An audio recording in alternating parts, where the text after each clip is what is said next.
Hey everyone, welcome to the channel for another Escape From Tarkov video. In this one, I'll be covering some of my most used M1A builds. The M1A is a fairly popular and well-used rifle in Escape From Tarkov, and for good reason. It's got a perfect combination of power, precision, and versatility that allows it to ride right on the fine line between an assault rifle and a sniper rifle. In the hands of someone with a subtle combination of patience, marksmanship, and a quick trigger finger, you can point an M1A at a target anywhere from 5 meters to 500 meters and feel equally confident that you're going to nail the shot. The innate accuracy and power of the M1A's 7.62 round makes it very effective pretty much however you set it up, and being limited to semi-auto makes it easier to pace your shots to limit recoil and stay on target. In this video, I'll be going over 3 builds for the M1A, a budget setup focused on cheap, versatile upgrades, a mid-range EBR build, and the best-in-slot Troy S.A.S. build, which has unbelievably low recoil for a 7.62 rifle. I'll also be cheating a little bit in this video, because even though it says top 3, I'll be quickly going over a 4th setup at the end, which is a much more cost-effective alternative to the best-in-slot build. Before I get too far ahead of myself, I just want to give a shout out to my first Kill-A-Tier patron, David Jorgensen. Thanks for the support, and for anyone else interested in supporting the channel, you can find a link to my Patreon page in the description. So with that out of the way, let's get into these builds. Starting with a budget setup that's similar to my build from the barter trades video, but with some extra tweaks.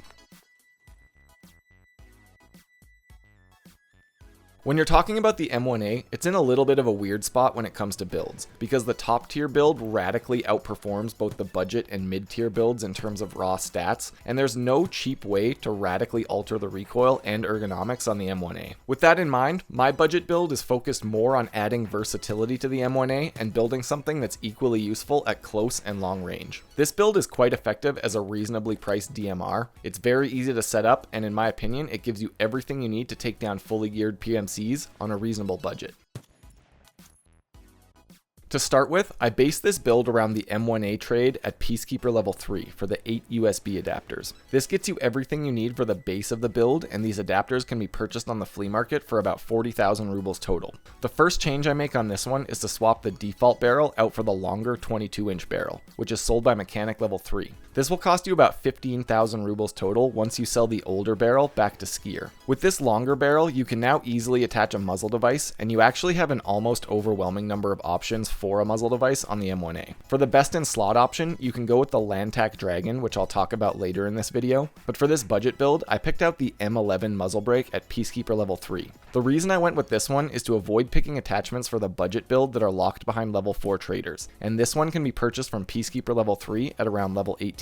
The M11 muzzle brake gives pretty decent recoil reduction, a nice accuracy and muzzle velocity boost, and, important for this build, it has no ergonomics penalty. The next attachment that I like to add onto this build is the M14 Mini Scout mount, sold by Mechanic level 3. You can leave the default front rail on if you prefer, but I personally think the ergonomics boost from this attachment is well worth the price. Next up on this build is the ARMS number 18 mount, which allows you to put full-size scopes onto the M1A. It's quite cheap and available at Mechanic level 2. For the optics on this one, I went with a cheap but effective combo that I've been really loving for budget-focused builds lately. First, the main optic is the Pylad 4x rifle scope, which is about 7 to 10,000 rubles on the flea market. This scope is surprisingly effective for the price, and I really like the simple reticle and old school look. I paired this 4x scope with an MPR 45 mount and then a Delta Point reflex sight as a canted backup sight. To be honest, you could put this cheap optics combo onto any of these builds, and it would be just as effective as more expensive options. Especially with the MPR 45 being moved to Peacekeeper level 2, I think this is going to be a phenomenal early game optics setup. And that pretty much covers it for this build. It's very simple, adding some basic improvements to the default M1A to make it more versatile. The overall stats on this build aren't too crazy, with 120 vertical recoil and 38 ergonomics. However,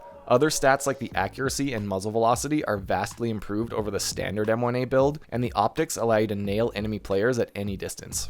For the overall cost on this one, you're looking at around 100,000 rubles if everything is purchased, or quite a bit less if you find the USB adapters for the trade or buy them at a cheaper price. If you wanted, you can also set this one up with the default short barrel and no muzzle device like in my barter trades build, saving yourself about 25,000 rubles off the total price.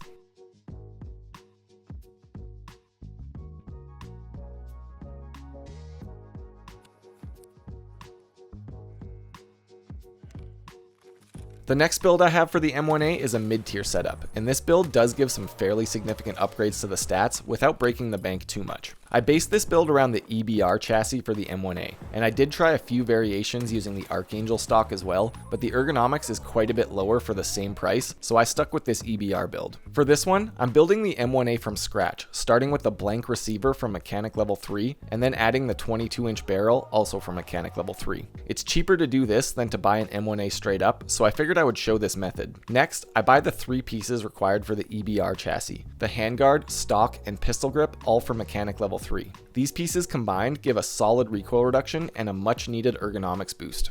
Plus, if you ask me, there is no other build that competes with the EBR for the best looking gun in Tarkov. For the muzzle device on this one, I went with the Lantac Dragon muzzle brake, which gives you a huge 12% recoil reduction and some other small bonuses. You can also take this one step further and add the blast mitigation device using the thread adapter, which does reduce the recoil by quite a bit. However, I dislike the massive muzzle flash and ergonomics penalties myself. If you want to run this build or the budget build suppressed, I actually really like the KAC PRS QDC suppressor, which is by far the cheapest option for 7.62 rifles. This one also requires the KAC QDC compensator, and in total will run you about $360 compared to over $500 for the next cheapest option. This build already comes with rails for tactical devices, so I add the X400 flashlight and laser combo, but you can swap this for your preferred tactical device if you want. For the optic on this build, I added the Elcan Spectre DR 1:4 scope, which gives you a very clear FOV, 1 to 4 times variable zoom, and a backup iron sight for less than 30,000 rubles on the flea market. Again, you can swap this for your preferred optic, but I'm using this in the pricing for the build. That pretty much covers it for this setup, and again, it's a fairly simple build, but extremely effective in the hands of an accurate shooter. For the overall stats on this one, it's a fairly significant improvement over the budget build,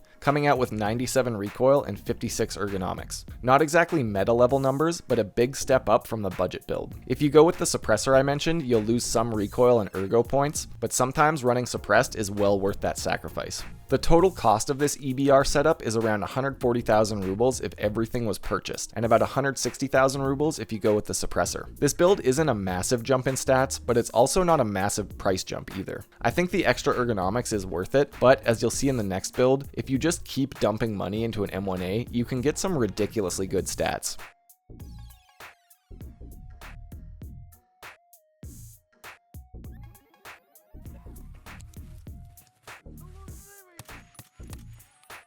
This last build has risen to popularity in the 0.12 patch because the M1A got an overall buff to its stats that turned this top tier build into an absolute machine, becoming one of the most smooth shooting 7.62 rifles in Escape from Tarkov. However, this build comes with a very steep price tag, and I'll be showing an alternate version at the end of this section that shaves off a significant chunk of the price tag without sacrificing much in terms of stats. To start this build off, I built the base of the M1A from scratch just like last time with the blank receiver and 22-inch barrel from mechanic level 3. Next, one of the most important attachments for reaching max recoil reduction on the M1A is the Daniel Defense Wave Suppressor and Muzzle Brake. This gives you a suppressor and top tier recoil at the same time, which is a deadly combination. The second really big change on this setup is the Troy S.A.S. chassis, which completely changes the appearance of the M1A, adds a huge stat bonus, and lets you attach a stock, pistol grip, and foregrip for even more stat boosts. First up, I have a Zenit RK2 foregrip on this build, because I was on a mission to get the recoil as low as possible. This can easily be swapped for the RK1 or an RBG as well if you want some extra ergonomics points.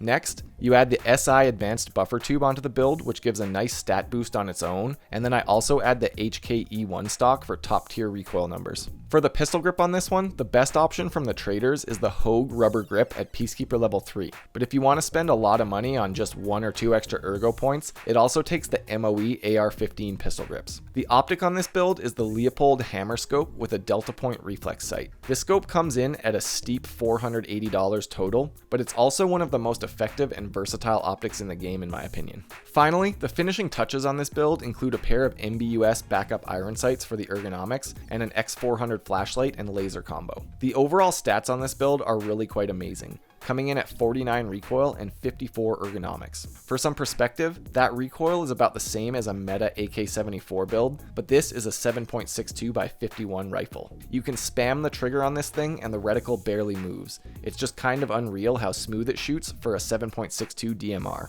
The total cost of this build though is also pretty intense, coming in at around 280,000 rubles total if everything was purchased from the traders or flea market. As promised though, here's a pretty effective way to shave off 100,000 rubles from the price tag and still have a very effective rifle.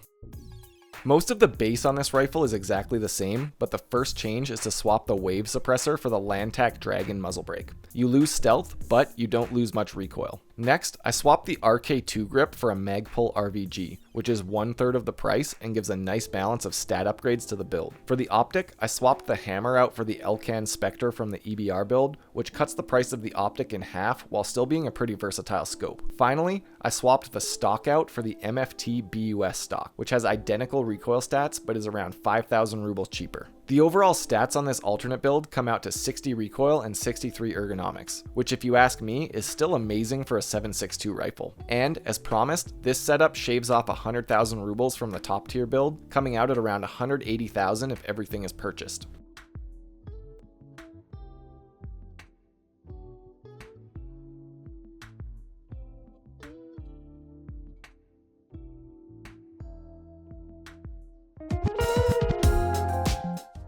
Well, that about covers it for my top M1A builds. If you can't tell, I'm very biased when it comes to this rifle, and it's been one of my most used weapons since it was added to the game. Let me know what you think of the builds, and post your favorite M1A setup as well. I'm always interested in how other people run their M1As. I'll be streaming more Escape from Tarkov on Twitch, and it'd be great to have you drop by the stream, so I'll leave a link for that down below. I've also got links to my Twitter and Discord so you can stay up to date on my streaming schedule. There's a link to my Patreon page in the description as well, and if you feel like being an absolute legend and supporting the channel, it would mean a lot to me and allow me to commit more of my time to these videos and the stream. Thanks for checking out the video. As always, feel free to leave any comments, corrections, or suggestions down below, and until next time, stay safe in Tarkov City.